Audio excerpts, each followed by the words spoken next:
Hoy continuamos con la tanda de conferencias que, bajo el título genérico de Conversaciones Esotéricas, se inició ayer y que, como saben, consta de 3 partes. Ayer, en su primera intervención, don Vicente Beltrán Anglada disertó sobre el maravilloso mundo de la conciencia. Por tanto, ya conocen ustedes al señor Beltrán, el cual hoy pronunciará su segunda conferencia y, por tanto, la novena dentro del ciclo de parapsicología y ocultismo, bajo el título de La dimensionalidad de la conciencia. Su intervención finalizará mañana con su tercera conferencia, que versará sobre las limitaciones de la conciencia y con la que se dará por finalizado este ciclo de 10 conferencias organizado por el Ateneo y que durante este trimestre se ha venido desarrollando por parte de esta vocalía. Como de costumbre, habrá después coloquio en el que podrán intervenir todas las personas interesadas en formular preguntas o pedir aclaraciones. Y ahora ya pasamos la palabra al señor Beltrán. Gracias.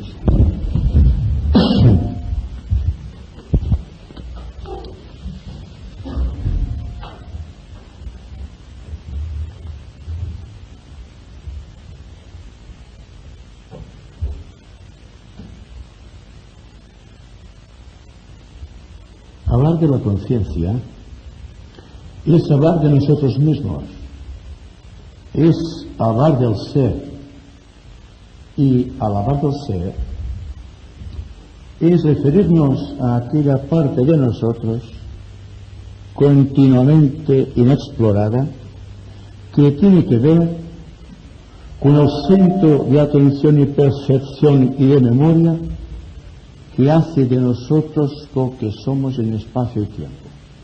Es decir, unas personalidades pensantes capaces de sentir emociones y capaces de establecer relaciones con el ambiente que nos rodea. Al hablar de la conciencia, hablamos del problema humano. El problema del hombre es el autoconocimiento. En la medida que el individuo se va conociendo a los demás y va conociendo todas las particularidades ambientales. Se convierte en un conocedor y al propio tiempo en un receptor controlante de ideas, lo que hace posible que pueda emitir pensamientos, comentarios e ideas que forman parte de su propio equipo personal. Y al decir de su propio equipo personal, hago referencia a la capacidad que tenemos de ser creadores, es decir, de pensar más allá de los límites establecidos por el ambiente, más allá de las taras condicionantes de la tradición, más allá de nuestro control, digamos, genético, que desde tiempos inmemoriales está gravitando sobre nosotros a través del inconsciente colectivo. Es decir, que lo ideal es pensar y no ser pensados. ¿Se dan cuenta ustedes de esta diferencia? Bien, la base del conocimiento propio, la base del recto pensar, la base de la dimensionalidad de la conciencia estriba en la exploración de estas áreas desconocidas del ser, dentro de las cuales el pensador se siente él mismo, seguro, inconfundible, inviolable en sus decisiones, y por lo tanto capaz de crear su propio destino.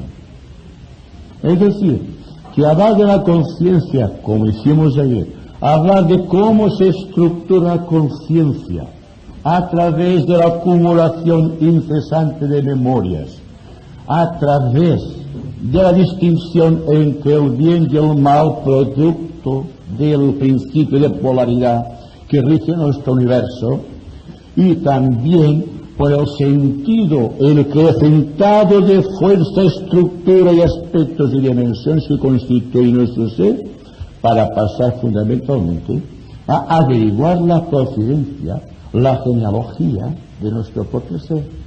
Y entonces hay que hurgar en los mares del cosmos. Esencialmente somos una proyección del cosmos. Nuestro planeta es la proyección del Sol junto con los demás planetas que constituyen nuestro sistema solar. El hombre es la representación genuina del planeta, es la expresión del planeta y, en última instancia, si somos profundamente analíticos, nos daremos cuenta que el átomo es una expresión del cosmos. El hombre, tal como decíamos ayer, es un ser trino, representa las cualidades trinas de la divinidad. Es decir, que en el sistema solar tenemos la gran Trinidad, Shiva, Vishnu o Brahma, o en términos occidentales, Padre, Hijo, Espíritu Santo, que al reflejarse en el hombre se convierte en la mente que razona, en el corazón que siente o en la capacidad que tenemos de actuar como seres humanos en relación constante. Pero la relación cósmica no se detiene tampoco en el hombre, sino que ahondando en las profundidades de los elementos químicos de la naturaleza, introducido en el átomo simple, el átomo de hidrógeno, vemos la Trinidad en forma de un protón, un electrón y un neutrón. Por lo tanto, la Trinidad es perfecta y todo está dentro de unas bases de correcta analogía. Es decir, que cuando empecemos a averiguar el secreto que subyace dentro del corazón, que está en aquella triple pregunta: ¿quién soy? ¿De dónde provengo? ¿Y a dónde me dirijo? Estamos haciendo una referencia a nuestra procedencia cósmica. Es decir, que el Padre en nosotros se convierte en mente organizada, el Hijo se convierte en emoción o en amor, y el Espíritu Santo en actividad creadora, la actividad dentro de un plan o un plan de correctas relaciones. Esto es en esencia lo que decimos acerca del hombre. Decimos también que los aspectos humanos, inconfundibles dentro de su propia Trinidad, tienen que verse reflejados de una u otra manera en el ambiente circundante. Significa que todo conocimiento esotérico o exotérico no tiene capacidad, no tiene medida útil para el individuo si no puede ponerse en práctica. Así que saber mucho es, a mi entender, contraer una grave responsabilidad. La responsabilidad de sentirse indefenso como los demás ante cualquier aspecto negativo de la existencia. Y el hombre, en este caso, es fundamentalmente un juguete de las circunstancias. Analicemos muy concretamente nuestra vida personal, nuestro sistema de valores establecidos, nuestra propia cronología histórica. Analicemos punto por punto nuestro ser y nos daremos cuenta que realmente somos muy poco conscientes de nuestra propia realidad. Es decir, que estamos viviendo en un mundo de ilusiones, en un mundo en el cual imperan los sentidos, las emociones, los pensamientos. Y me pregunto, ¿de qué serviría el conocimiento esotérico, por profundo que sea, si no hay la capacidad de evidenciarlo a través de esta esencia pura que convierte al individuo en una entidad creadora? Ser creadores es muy fácil de explicar, pero muy difícil de realizar. Porque cuando el hombre se da cuenta que piensa, cuando el hombre se da cuenta de que siente, y cuando el hombre se da cuenta que actúa, es que se está demostrando que aparte de todos sus vehículos existe un centro de conciencia que comanda toda esta interacción. Pues bien, me pregunto si podríamos realizar en el tiempo este milagro de realización, de pensar más allá de la mente, de sentir más allá del sentimiento y de actuar más allá de la propia conducta. Para mí esto es ser creador. vivir más allá del tiempo y del espacio, vivir inmerso dentro de una inseguridad que todos despreciamos, porque todos queremos seguridades, y la seguridad nos está atando a la rueda incesante, esotéricamente podríamos decir de muertes y nacimientos, hasta que el hombre comprenda que tendrá que girar esta rueda de samsara, tal como esotéricamente se dice, hasta que el pensador, en un acto supremo de voluntad, dice basta. Entonces la rueda se para y el hombre se siente liberado, se siente realizado, se siente libre por completo de tiempo y espacio. O, hablando de una forma muy científica, el tiempo se ha hecho muy pequeño y el espacio se ha hecho infinito. Cuando el espacio se ha hecho infinito, el hombre es libre, porque el tiempo ya no sujeta sus sentidos, ni sus sentimientos, ni su propia mente. Entonces se ha adueñado del secreto de las edades, se convierte en un conocedor y al propio tiempo en un alma iluminada.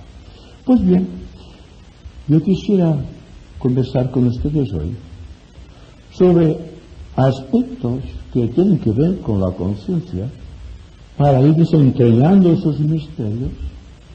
Pues si tenemos en cuenta que nuestro universo es septenario y si tenemos en cuenta de que existe una ley en nuestro universo que se llama la ley de analogía, cuya expresión correcta en un sentido muy analítico es igual es arriba que abajo, igual es abajo que arriba, igual es el universo, igual es el átomo, igual es el principio de relatividad que mueve una esfera ultradimensional desconocida como la maquinaria pequeña de lo más pequeño de los átomos.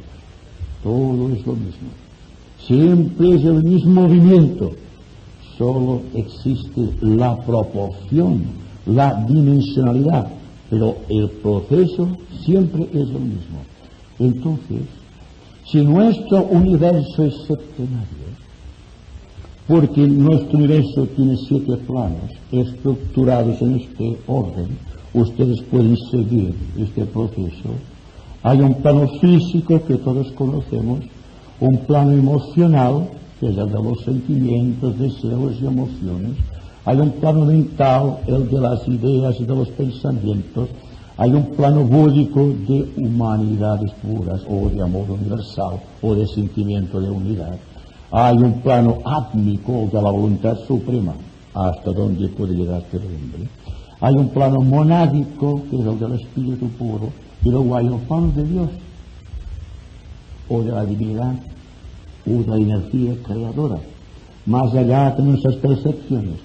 El caso es que estos planos están actuando incesantemente sobre el universo visible, objetivo, y sobre el universo subjetivo que se presenta en el individuo. Lo mismo que existen 7 colores en el espectro solar, lo mismo que existen 7 notas musicales, existen 7 chakras dentro del individuo, 7 glándulas endocrinas y 7 planetas sagrados. Es porque existe una representación en tiempo y espacio de aquella voluntad cósmica que se expresa a través de 7 universos como nuestro. Y a partir de aquí podemos extendernos en elucubraciones y abstracciones. Pero, ¿quién puede decir que una abstracción? Cuando nuestra pequeña mente es incapaz de percibir las pequeñas cosas que están a nuestro inmediato alrededor. Y ahí el temor que existe dentro de los estudios esotéricos de penetrar demasiado dentro del cosmos cuando el hombre es tan humano todavía. Fue el peligro que entraña el conocimiento, porque no sé si ustedes sabrán que el conocimiento es una magia, que el hombre a través de esta magia puede producir milagros dentro de sí mismo y a su alrededor.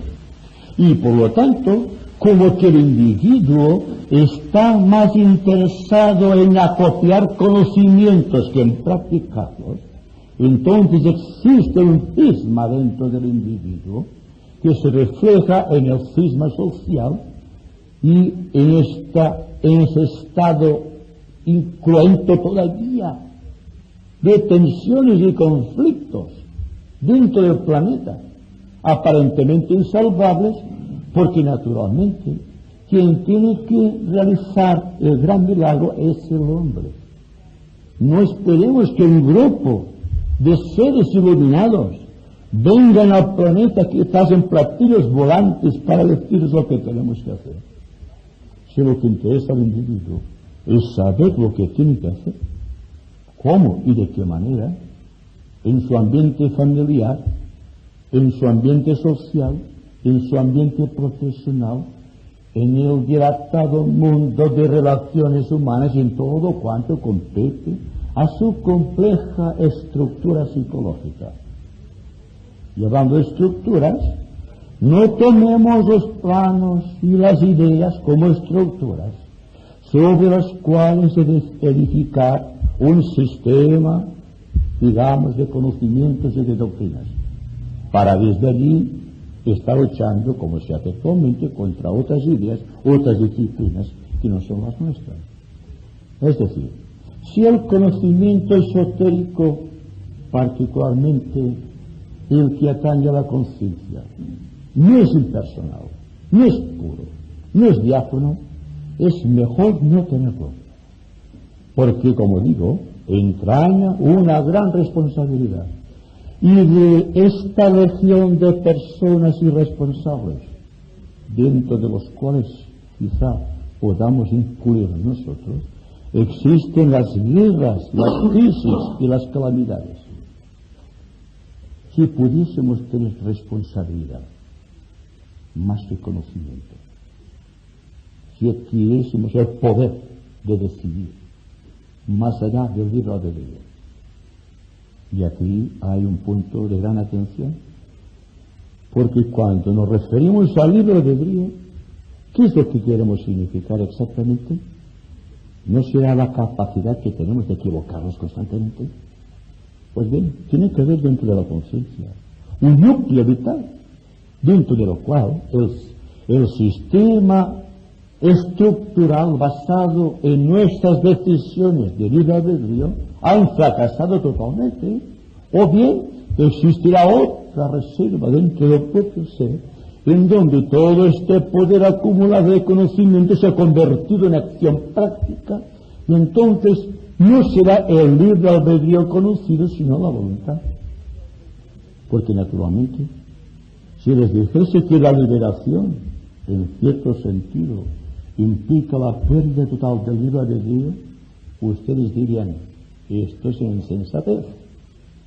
Pero debe existir dentro de la mente o dentro del ser un área, un espacio dentro del cual el hombre pueda decidir sin pasar por el libre albedrío. Y estamos aproximándonos ya a estos puntos que desconocemos, que somos nosotros mismos pero que desconocemos, y que por lo tanto, si entrañamos un sentido de valores que no se basan en esta decisión de esto hago así o hago de otra manera, esto es positivo, esto es negativo, o afianzamos toda nuestra vida en una serie interminable de compromisos con el ambiente que nos rodea, ¿verdad que llegaremos a la conclusión triste de que estamos siendo llevados por una fuerza mecánica que nosotros mismos hemos construido y que ahora, en estos momentos, se presenta la oportunidad, sea por el conocimiento esotérico, sea por la percepción, sea por la atención constante sobre lo que nos rodea, para efectuar conclusiones más allá de este libre albedrío que se equivoca constantemente. Porque naturalmente, si existe en el cosmos una voluntad libre, completamente independiente de todo proceso organizado de la vida mecánica, habremos de aceptar también, si somos proyectores de esas energías cósmicas, que dentro del ser habrá un área dentro de la cual actuará la voluntad que guía al universo y no nuestro pequeño libre albedrío, y que por lo tanto, si nos hacemos con esta voluntad, no podemos jamás equivocarnos, al menos como seres humanos. No sabemos lo que sucederá cuando hayamos ascendido al plano búdico, por ejemplo, el plano de la unidad, en donde la mente ha prácticamente desaparecido y donde navegamos por un eterno vacío de inseguridades, un eterno vacío de inseguridades que ninguno de nosotros quiere arrastrar, porque decimos, ¿qué quedará de nosotros si nos perdemos dentro de esta inseguridad? Pues bien, este es el camino esotérico. Perderse constantemente en la inseguridad, perderte libre de Dios y alcanzar la voluntad omnipotente que guía al cosmos simplemente. Lo que quizá diría algún místico, perderse dentro de la voluntad de Dios o dentro del amor de Dios. Bueno, las palabras para mí no tienen mucha importancia. Interesa el hecho, el proceso y la exteriorización de ese proceso en una forma adecuada, correcta y sin limitaciones. Bien, esto forma parte del sentido de lo que hablaba el señor Martí el otro día, cuando se refería también a la proyección de las energías que condicionan a la humanidad. Porque cada uno de nosotros es condicionado por un tipo específico de energía. Una energía que esotéricamente llamamos rayos. Naturalmente, un rayo sabemos lo que es. Pero esotéricamente se ha traducido el sánscrito de esta manera, rayos. Un rayo es una fuerza activa proveniente del cosmos, de este universo septenario que nos rodea, para penetrar dentro de nuestro planeta y constituir el germen de actividades de tipo trascendente. Pues bien, vean ustedes que existe una relación entre los planos, los planetas llamados sagrados, y también los chakras y también las glándulas endocrinas, porque todo está invertido. Es decir, que cuando hablamos de un tipo psicológico determinado, decimos, sí, esta persona, hablo esotéricamente, esta persona pertenece al primero, al segundo, al tercero, al cuarto, quinto, sexto, séptimo rayo. Y la gente se pregunta, bueno, ¿y esto qué significa? Significa que una corriente del cosmos se ha diversificado a través del prisma de la Trinidad Shiva, Vishnu y Brahma, como en el caso del prisma de cristal, en 7 colores distintos, y cada uno de estos colores, que contiene 7 notas distintas, ha penetrado en un planeta dentro del universo, un planeta esotéricamente llamado sagrado, y a partir de aquí incide en algún tipo particular de individuo, modificando su estructura psíquica. Y entonces tenemos que el individuo es el guardador del gran secreto cósmico. Él también tiene 7 chakras, como existen en el universo 7 planetas sagrados, como existen 7 rayos y como existen 7 planos dentro del universo.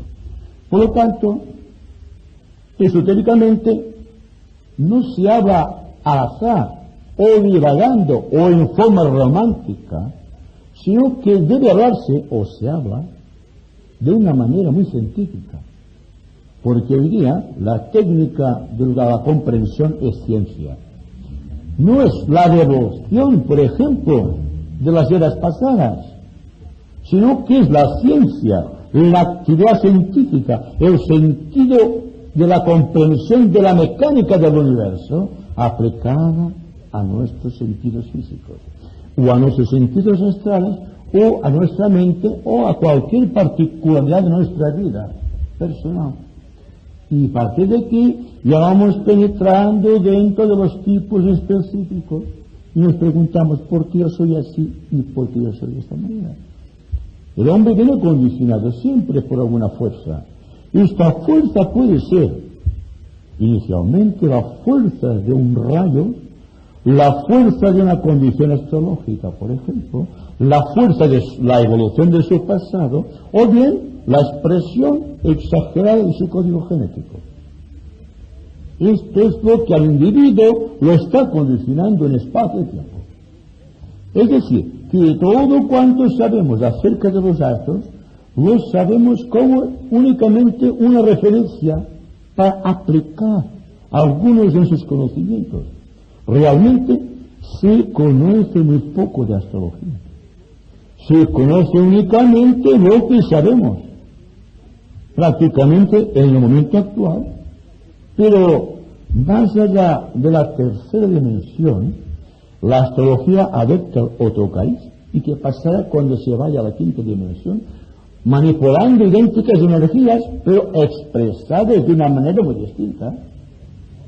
Y ahí que el astrólogo del futuro tendrá que tener en cuenta estos planos, porque el hombre no se mueve solamente en el plano físico, sino que se mueve reconocidamente, objetivamente, hasta nivel mental. Y ahí, ¿qué conocer hasta nivel mental? Conoce solamente la pequeña parte concreta, pero dijimos ayer que la mente tiene dos aspectos, tiene el aspecto abstracto también, y que por lo tanto este aspecto abstracto debe condicionar su vida para que comprenda mejor el intelecto. Y el proceso está ahí, en ese sentido. Y la comprensión, el secreto profundo de la historia, ¿dónde se halla entonces? Se halla en cualquier remoto lugar de la conciencia, dentro del cual puede efectuar averiguaciones concretas. Por ejemplo, ¿dónde empieza la memoria del hombre? ¿Dónde empieza a actuar un planeta determinado en su vida? ¿O dónde se inicia dentro de un ser la expresión característica de su propia simbología, cuando es capaz de interpretar los símbolos? Los símbolos pueden ser astrológicos, pueden ser los símbolos cualquiera geométricos que en un proceso esotérico a través del tiempo, como puede ser el cuadrado, el triángulo, la esfera. Porque a la base del pasado, el presente y el futuro del hombre se hallan en estas tres formas geométricas. Ustedes lo verán. Y ustedes verán también cómo en el individuo existe una parcela de Dios, constantemente en actividad. Veamos. Supongo que esto está claro, ¿verdad? Porque todos han leído algún libro esotérico y esto está profusamente explicado allí. Pero yo estoy muy interesado en cosas prácticas. Y una de las cosas prácticas que utilizamos esotéricamente es la astrología, y la geometría esotérica. Decimos nosotros que toda la estructura del universo está levantada sobre esta figura.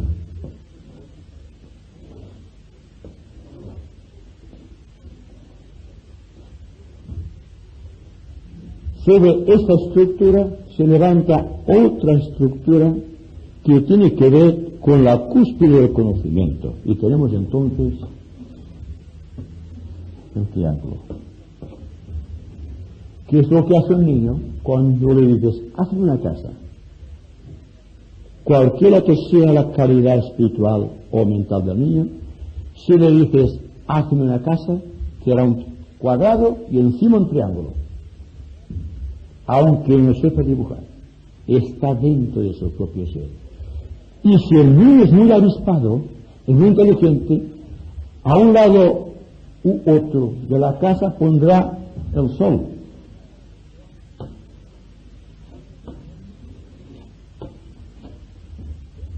Pues bien, es la representación de la subconsciencia, de la conciencia y de la supraconciencia. Es la relación en tiempo y espacio de Shiva, Vishnu y Brahma, o bien de Isis, Osiris y Horus de la simbología egipcia, o bien de Padre, Hijo, Espíritu Santo. Y ustedes saben también que existe una figura que representa todo este tipo de forma, que es el cáliz, el grial. El grial también es lo mismo. La representación del grial es esta.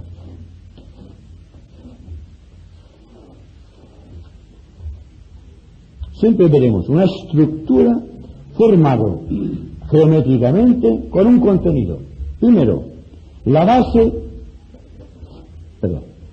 significa el plano físico, el soporte, el plano emocional, el continente, el plano mental, y ahí el plano físico. Al último representado también el cuaternario exterior, constituido por el cuerpo físico, el cuerpo etérico, el cuerpo emocional y el cuerpo mental. Y el triángulo significa Atma, Buddhi, Manas, que es el triángulo monádico, tal como se dice místicamente. Y aquí tenemos la mónada, que es el ser espiritual del hombre por excelencia. Vemos que estas formas, estos dibujos, quedan muy retratados también en la fisiognomía. La fisiognomía es una ciencia que originariamente venía de los atlantes. Fue traspasado después del diluvio, después del hundimiento de ese gran continente, y fue traspasado a los egipcios. Y los egipcios conocían el poder de ver a través del rostro, la fisionomía, las características espirituales o astrológicas del individuo, sin pasar por los astros. Los astros siempre son puntos de referencia, jamás son indicios puros, porque en nuestro universo no solamente existen los 7 planetas sagrados. Ahí tienen, por ejemplo, Vulcano.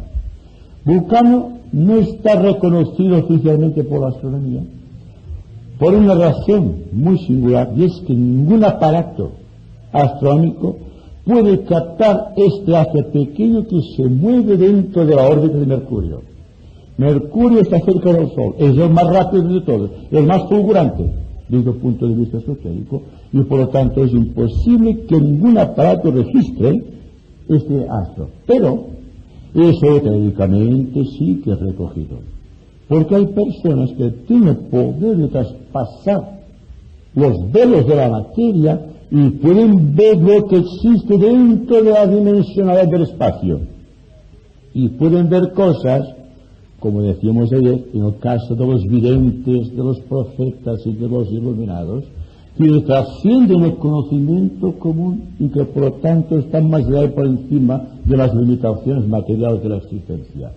Llegado a este punto, cabe preguntarnos si no vale la pena efectuar un esfuerzo dentro de nuestra vida y llegar a un punto dentro del cual estas cosas puedan ser adquiridas por intuición.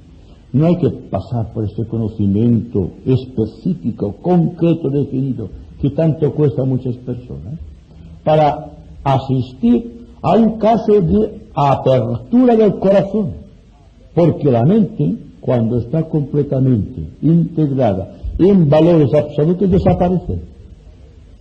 Es decir, el proceso de desaparición de la mente es un proceso interesantísimo desde el ángulo de vista esotérico, porque entonces, cuando la mente va desapareciendo, es lo que decíamos antes, cuando el tiempo se hace muy pequeño y entonces el corazón se hace más grande, que es la dimensión del espacio.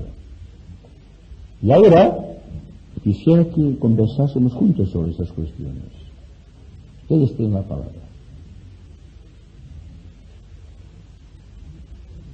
Sin miedo.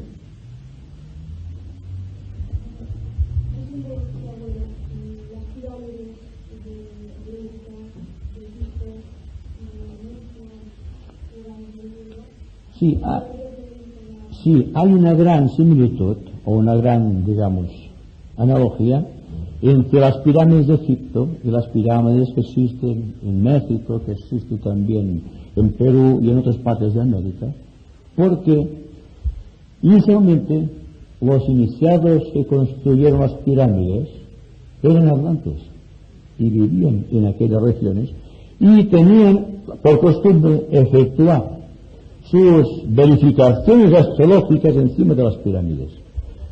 Y la pirámide cualquiera, o las pirámides de Egipto, las que podemos conceptuar como tales por su proporción, también eran centros astronómicos u astrológicos.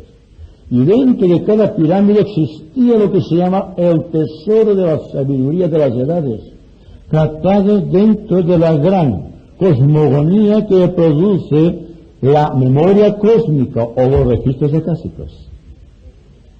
Ahí está el problema. Ellos veían el pasado, el presente y el futuro.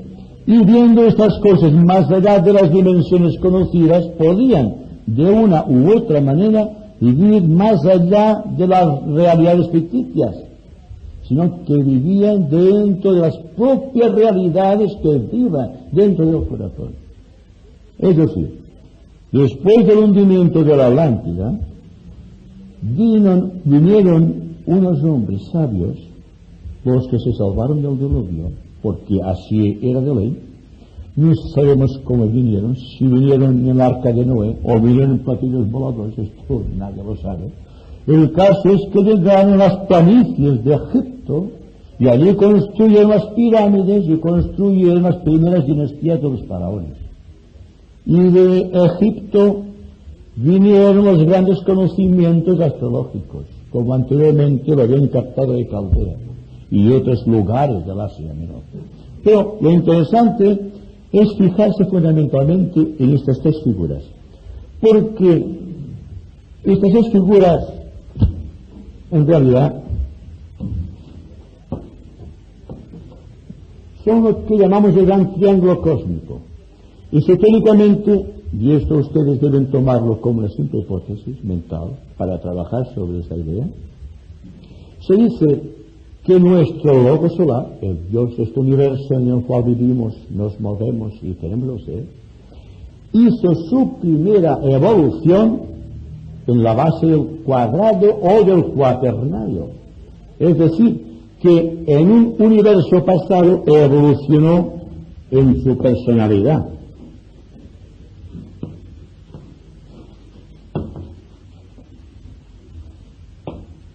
Que en este triángulo representativo de nuestro universo actual, nuestro Dios solar está verificando la evolución del aspecto alma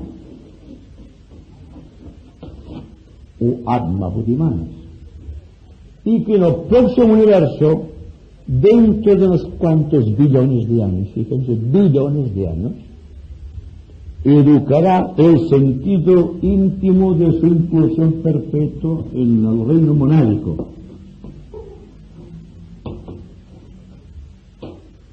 Entonces, el Dios solar representa también una constante Trinidad, no solo en su expresión, sino en su exteriorización en tiempo y espacio. ¿Cómo podemos demostrar esto? No podemos. Hay que aceptarlo como una ley, de acuerdo con el principio de analogía. De la misma manera que una persona tiene un pasado, un presente y un futuro, cualquier logos manifestado, si nos atenemos a las leyes de la analogía, tiene también un pasado, un presente y un futuro. Significa esto que cuando hablamos de subconsciencia o instinto, nos estamos refiriendo al pasado del hombre.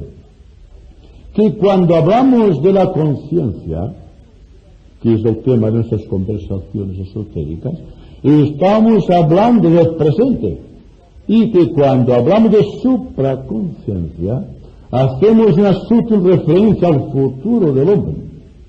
Y todo se encadena dentro del marco de estas maravillosas trinidades de la conciencia.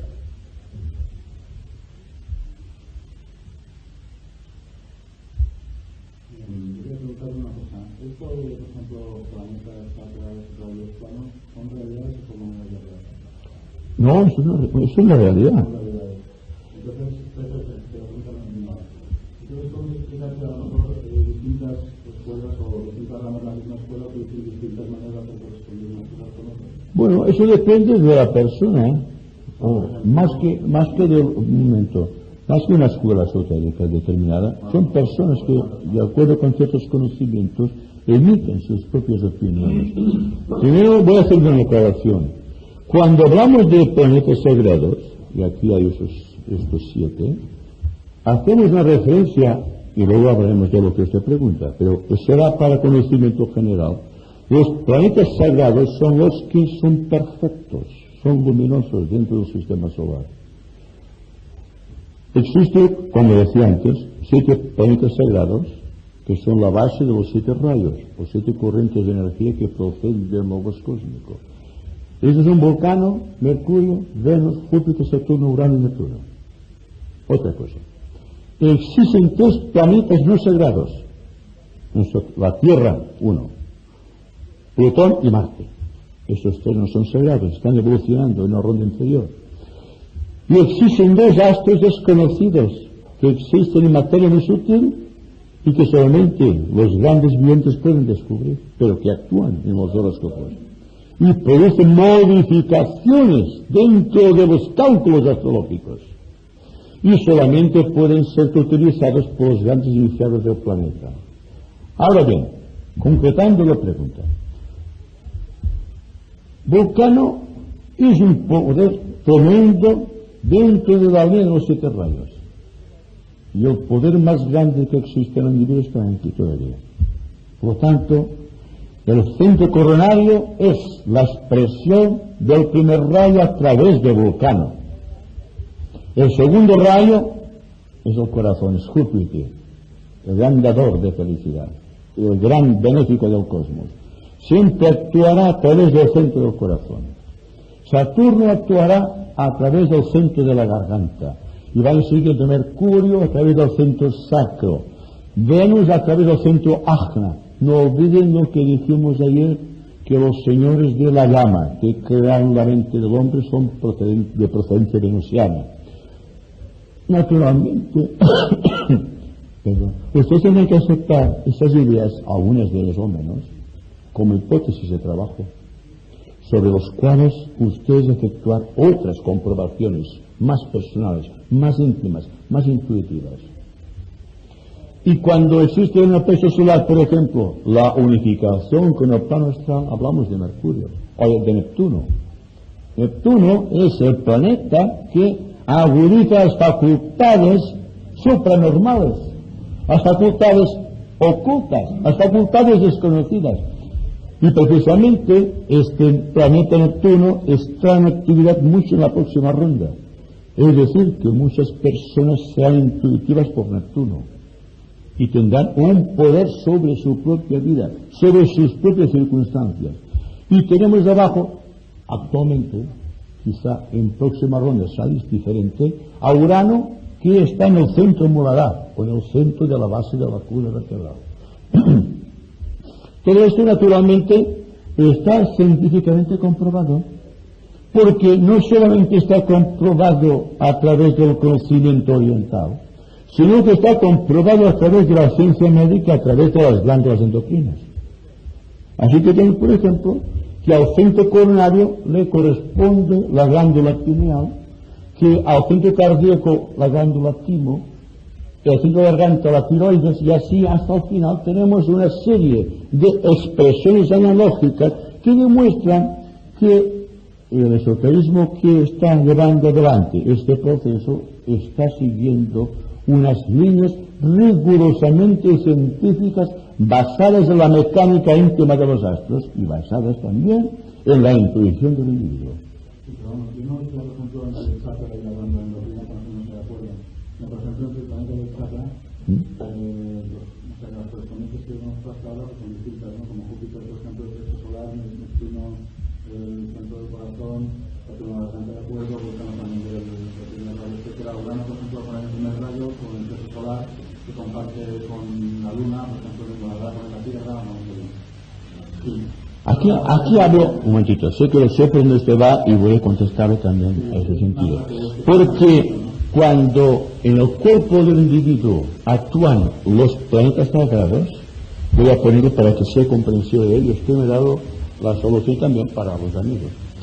Cuando una persona es iniciada, entonces viene usted.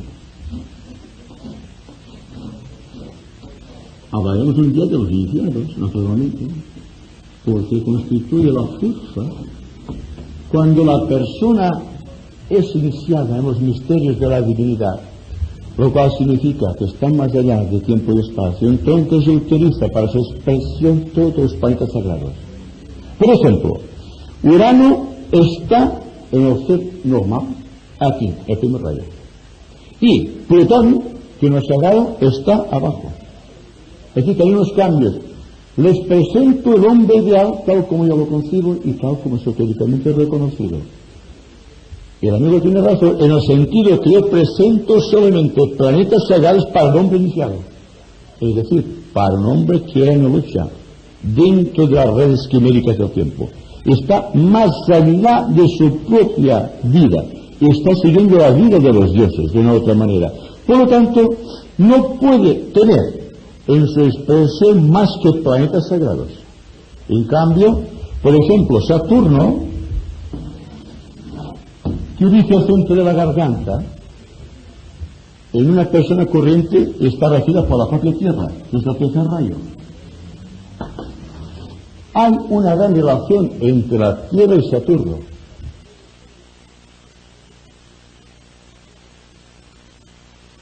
Entonces yo doy la lista de los planetas sagrados, los chakras donde actúan estos planetas sagrados y también su procedencia cósmica para incidir dentro del cuerpo etérico de un iniciado. Y que por lo tanto todos los planetas que inciden, y rectifico todavía más, dentro del cuerpo de un iniciado de la quinta iniciación, un hombre perfecto, un alma liberada, siempre será a base de los 7 planetas sagrados, aun aceptando que en personas menos evolucionadas, en discípulos, en iniciados de menor grado, varía totalmente la expresión de los rayos en su conducta. Pero naturalmente aquí ponemos el hombre ideal, el hombre regido por planetas sagrados y que ha evolucionado completamente o ha desarrollado completamente sus chakras y sus glándulas endocrinas. No, pero a mí lo que me parece un poco extraño entonces es que cuando una persona cambia del estado no iniciado a iniciado, de repente un planeta empieza a estar en otro centro distinto. Sí, pero la evolución no está así.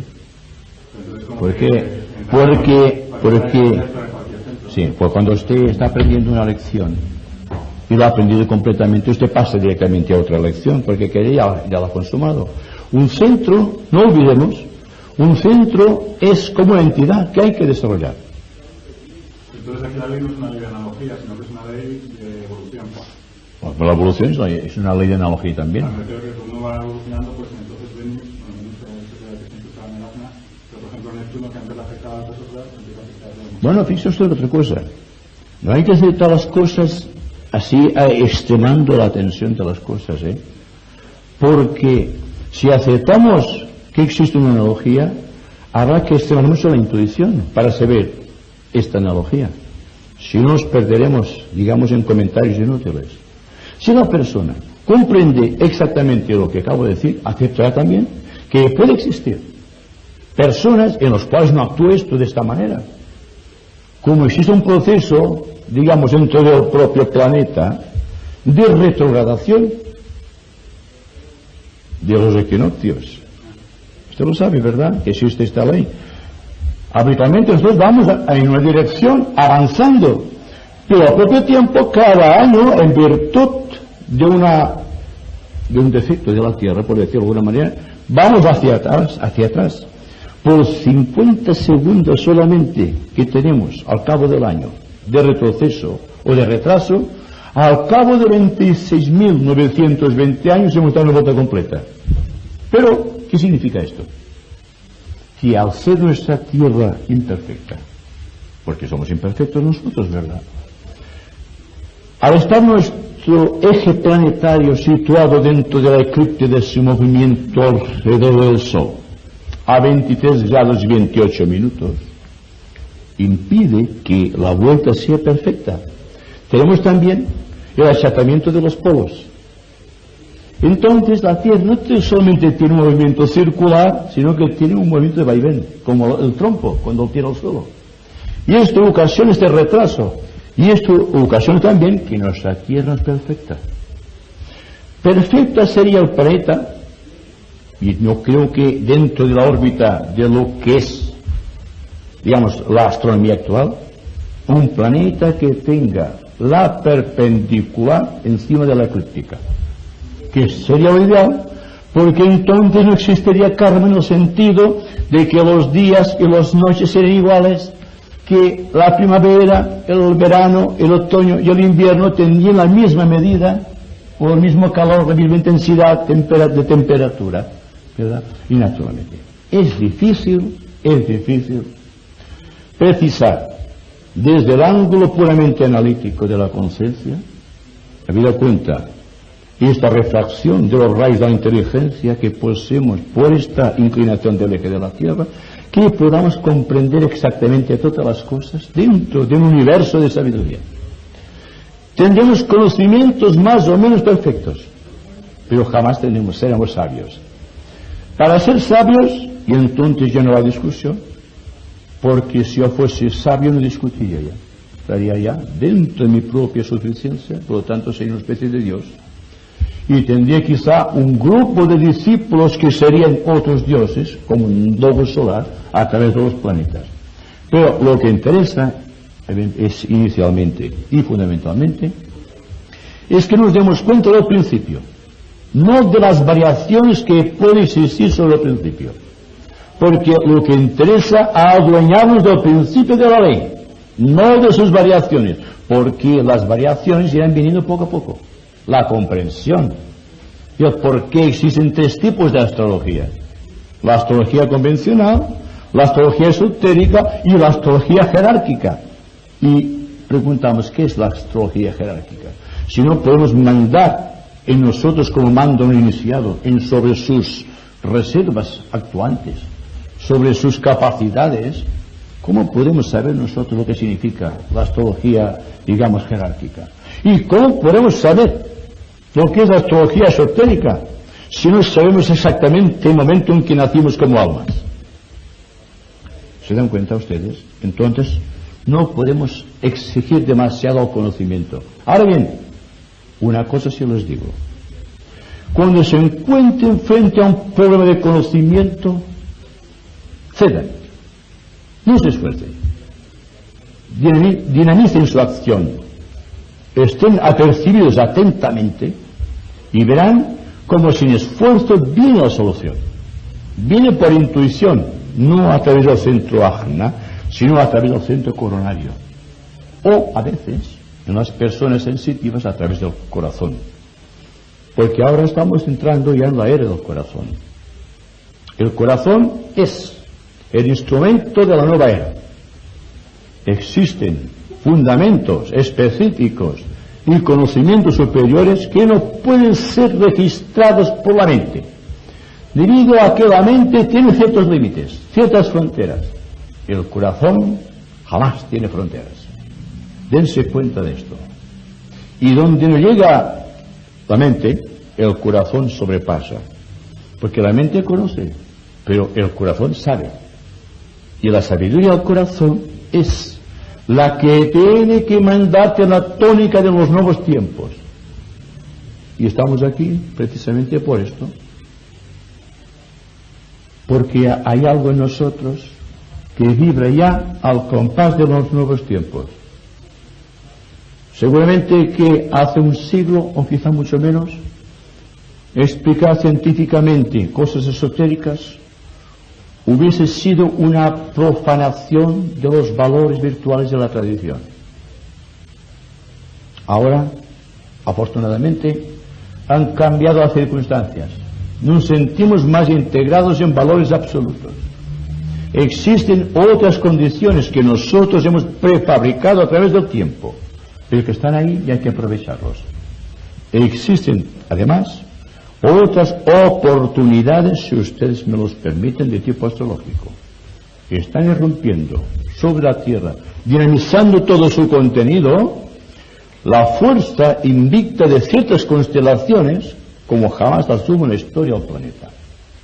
Sabemos también que el universo es una gran familia cósmica y que no existe una separación entre la constelación de la Osa Mayor, por ejemplo, y la constelación de las Pléyades, o la constelación de Betelgeuse o Aldebarán. Sabemos que no existe esto, que no existen fronteras más que nuestra pequeña y diminuta mente, y que en tanto tengamos fronteras existen los problemas del conocimiento o el deseo del conocimiento, o buscar el amparo del conocimiento para no perdernos dentro de la inseguridad a la cual nos hemos referido anteriormente.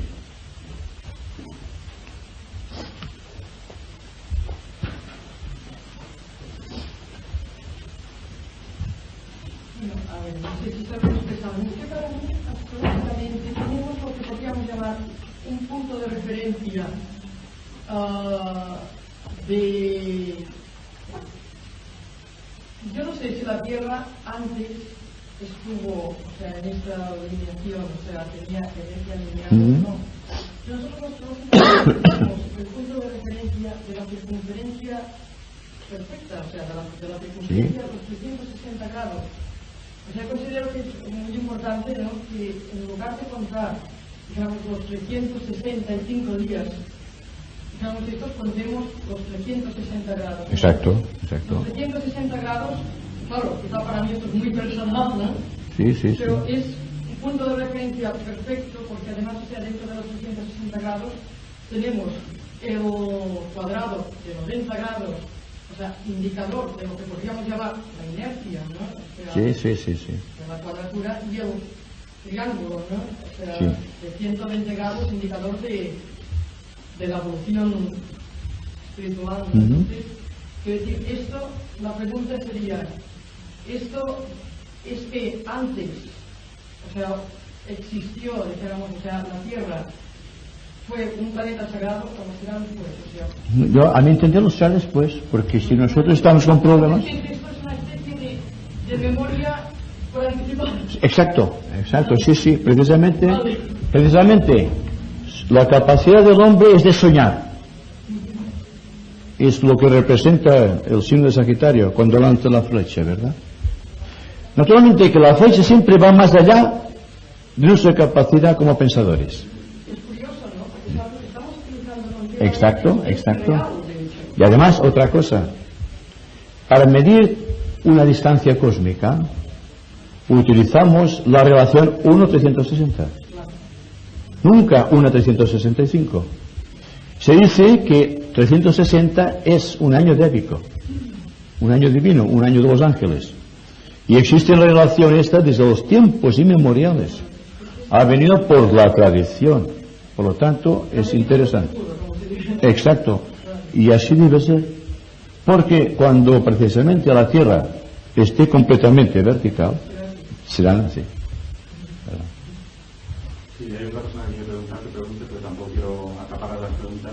No, pero no he visto nadie más. Yo esto de la inclinación del eje no lo entiendo, porque Urano, por ejemplo, tiene el eje completamente paralelo a la eclíptica y sin embargo está entre los planetas sagrados. Sí, pero Urano está a punto de dar la vuelta completa. Mira, es que la Tierra, un momentito, la Tierra, es que veo la idea, la Tierra se halló en periodos similares hace tiempo. ¿Cómo explicamos entonces cómo un desierto y decimos que un mar era anteriormente? Sino porque el agua se ha volcado a través de la inclinación del eje de la Tierra. Porque, mire usted, cuando llega lo que llamamos un Satya Yuga o una edad de oro, el eje de la Tierra está completamente vertical. Entonces es perfecto durante un periodo de muchos miles de años, pero después vuelve a acceder. Y cuando está en esta dirección, como Urano, que está casi en el nivel de la propia eclíptica, entonces está en un periodo de transición o iniciática y está sufriendo la crisis que precede a la iniciación. Por lo tanto, se dice que Urano es uno de los astros más adelantados del sistema solar, porque está dando la vuelta ya dentro de la órbita de sus propias evoluciones cósmicas. Ya se puede, claro, aparentemente, ¿por qué si nos basamos en la inclinación y decimos que la verticalidad es sinónimo de perfección? como un astro sagrado como Urano está casi en el propio nivel, el eje de la propia eclíptica, está avanzando así. Por eso, precisamente porque está en la etapa crítica que precede a la última de sus iniciaciones. Naturalmente, esto no sé si puede decir mucha cosa. Se dice muy secretamente, a través quizá de la doctrina secreta o de fuego cósmico, y son libros que son muy complejos de comprender, pero que encierran de una u otra manera la sabiduría de las edades. De todas maneras, lo que interesa, a mi entender, a pesar de que el conocimiento es muy interesante, y hay que discutir el conocimiento, es buscar las relaciones inmediatas. Por ejemplo, ¿por qué en fisionomía se le asigna al aspecto fundamental de la persona, la mente, la parte superior, la supraconsciencia, cuando la subconsciencia, por ejemplo, se la refiere a un nivel instintivo, a un nivel inferior, y la parte emocional en el intermedio? Porque el instinto siempre es el pasado, la parte emocional es el presente, somos muy emocionales, ¿verdad? Y la parte mental es el futuro. Porque, como dije ayer, si se acuerdan, solamente un 5 o un 6% de la humanidad es realmente mental.